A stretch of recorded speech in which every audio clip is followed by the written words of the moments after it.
Halo, kita kedatangan hari ini tamu yang sangat istimewa untuk membahas suatu hal yang juga penting, terutama buat teman-teman UMKM.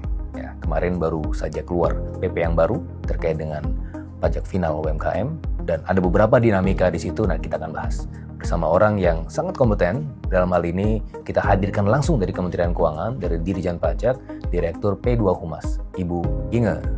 Ibu Inge, apa kabar? Baik, Mas Fitra. Assalamualaikum. Waalaikumsalam warahmatullahi wabarakatuh.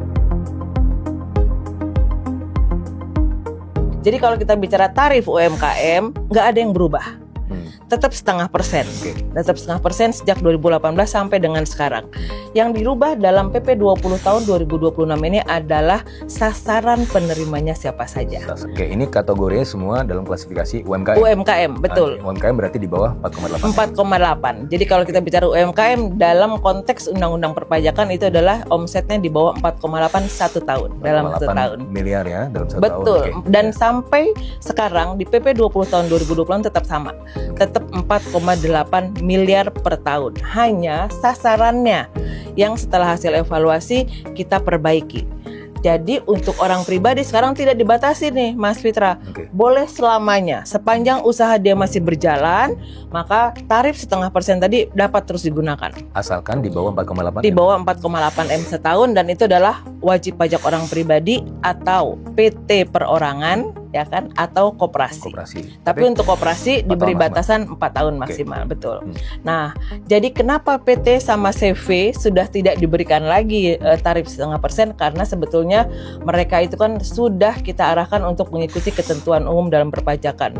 Mereka dinilai bisa lebih paham bagaimana melakukan pencatatan atau pembukuan yang lebih baik lagi, gitu kan. Orang kalau dibikin PT kan udah berkumpul beberapa orang, udah ada saham, udah pengurus, gitu ya. Kalau malah mungkin ada akuntannya, harusnya bisa dong bikin laporan keuangan. Oke, berarti kalau secara sederhananya ini kan tujuannya adalah untuk penyederhanaan, kan PPA final itu untuk penyederhanaan. Itu intinya sebetulnya. Dia penyederhanaan dalam administrasi perpajakan. Makanya hanya diberikan kepada UMKM. Oke, karena UMKM itu biasanya kan pembukuannya nggak terlalu bagus ya Bu ya. Dan mereka juga bingung dalam melakukan pembukuan. Betul. Dan kan melakukan pembukuan untuk sehari-hari susah. Susah. Kalau melakukan pembukuan kan berarti harus ada yang profesional di hire. Itu mereka nggak punya. Nggak punya. Nah, makanya kita bilang cukup dengan pencatatan. Pencatatan saja. Pencatatan itu hanya dengan omset tiap bulan berapa.